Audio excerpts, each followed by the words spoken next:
Welcome to the Origin Summer Preview with the Dice Tower. In this series, we look at recently released and upcoming games for summer 2014. And now, recorded live at Origins 2014. Here's your host, Eric Summerer. Well, hello, and welcome back to the Origins Summer Preview. I'm here with Kevin Brusky from APE Games, and it took me a while to figure out what the name of this game was because I thought all these monsters were just roaring at me. But this is RARRR. The game is named RARRR, yeah. Okay. In fact, we went with this unique box design because it kind of folds all the way around. You've got the lizard monster on one side who's actually shooting the laser from his mouth, which hits the robot on the other side, who folds over to hit the bee on the third side. You've got your killer bunny, pink bunny, on the fourth side. Nice. So, and inside the box, you've got the destroyed city after you're through with it. Very nice. So this is a very pacifistic game? Yes, everyone's friendly? Yes. No, this is monster combat. Absolutely, yeah. You're basically taking it to your opponents as hard as you can, and it's fast and furious. Basically, you start out with a monster. There's 12 different monsters in the base game, and every monster's got its own syllable, which we call a katakana. Yep. And they've got their own set of powers. There's 4 different powers in the game: fire, toxic, electricity, and radioactive. Okay. Some monsters, like this Go monster, starts out with 4 radioactive, but some are more balanced, like the Toe monster here has got 2 poison and 2 radioactive. So I like my personal favorite is the pink bunny. Also 2 toxic and 2 radioactive. Okay. We call him Ha. And I would put him in my space, and then everybody is going to get a hand of katakana syllable cards. Ah. These cards, you're going to start out with 3 cards, and you're going to draft them around the table. Okay. Which means I'm going to take one of these cards and keep it for myself, and then somebody's going to give me their hand of cards, and I'm going to pass this to the next player. I'll get the hand of 2 cards, I'll take another one of those, pass the 1 card over, and the 3rd card I get, I'm going to take these 3 cards and create a monster from these, and including my base monster. Okay. So if I pick Ro and Nu, and I would discard this card, my monster is now Rohanu. Okay. Right? All right. He's got a mix of a little bit of electricity, quite a bit of toxic, quite a bit of radioactive, and a little bit of fire. Okay. That's his power. All right. What happens after that is we go and we do the same type of draft with power cards.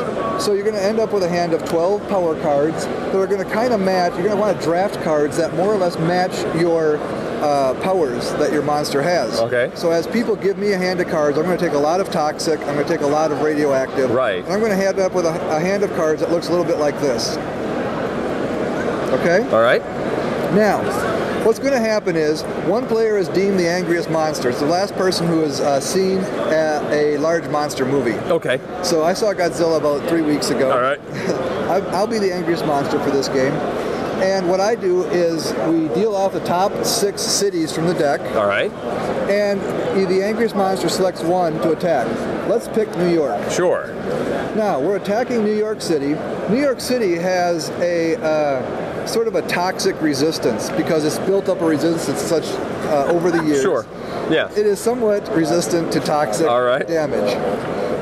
Also, it's worth 5 victory points, which is the most in this game. All right. There's actually, as you saw, 6 different colors worth of cities. You try to collect sets as the game goes on, but that's sort of an advanced feature, which... Sure.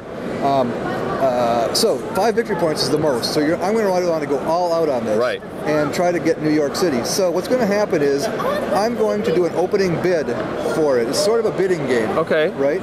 So I am limited on my bid by the types and numbers of powers that I have.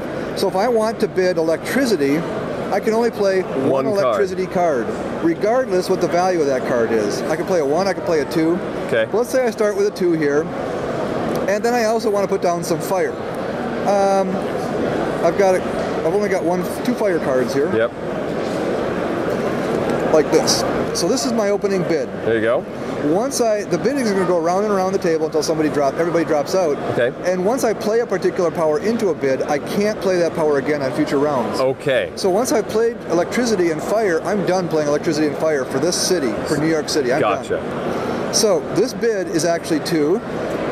And this is actually 2 here, but it's multiplied by the number of cards. Ah. So this is actually 4. Okay. So 2 plus 4 is actually a bid of 6. Great. We've got a handy dandy dial here that we can use.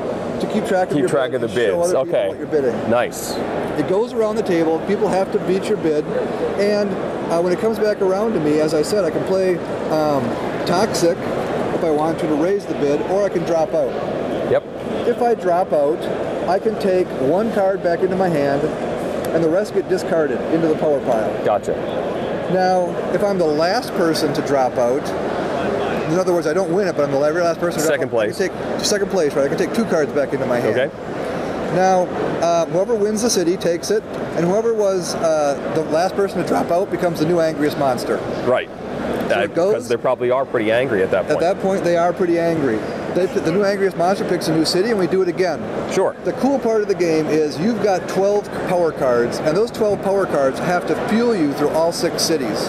So you're not going to win all 6 cities. Right. You're just not. You have to pick and choose your battles based on what you think your opponents are going to do. Yep.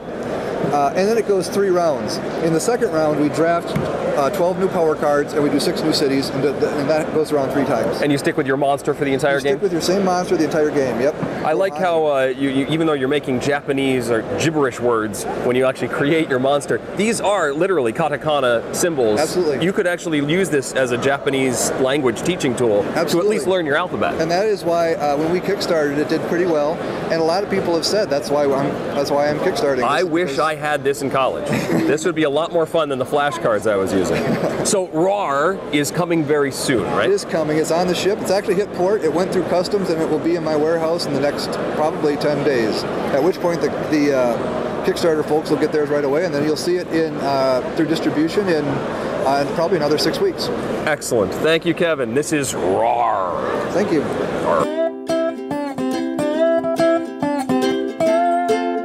Thank you for joining us today. We hope you join us for the rest of our summer preview videos. We'd like to thank Gamma and Origins for making these videos possible. And we hope that all of you have fun gaming. See you next time.